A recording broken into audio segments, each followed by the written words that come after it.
ஒரு நாட்டோட கடல் எல்லைகளை பற்றி பார்ப்போம். நாட்டிக்கல் மைல்ஸை வச்சு தான் ஒரு நாட்டோட எல்லையை மெஷர் பண்ணுறாங்க.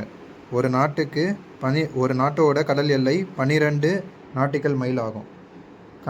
கண்டிகுவஸ் ஜோன் அப்படின்னு சொல்கிறது நிலப்பரப்புலேருந்து 24 நாட்டிக்கல் மைல் ஆகும். இங்கே அந்த நாடு கஸ்டம்ஸ் டேக்ஸ் போடுறது, இமிக்ரேஷன் கண்ட்ரோல், அந்நிய நாட்டிலிருந்து யாராவது ஊடுருவாமல் தடுக்கிறது, அந்த பணிகளை அவங்க செய்யலாம். எக்ஸ்க்ளூசிவ் எக்கனாமிக் ஜோன் சிறப்பு பொருளாதார பகுதி, அது நிலப்பகுதியிலேருந்து 200 நாட்டிக்கல் மைல் ஆகும். இங்கே மீன் பிடிக்கிறது, ஆயில், கேஸ், மினரல்ஸ் போன்ற கடலில் இருக்கிற ரிசோர்ஸஸை அந்த நாட்டுக்கே சொந்தம். 200 நியூட்டன் நாட்டிக்கல் மைல் வரைக்கும். அடுத்தது 200 நாட்டிக்கல் மைலுக்கு அப்பாற்பட்டு இருக்கிற கடல் பகுதி எந்த நாட்டுக்குமே சொந்தம் கிடையாது. அது பேர் international waters. Thank you. Please subscribe.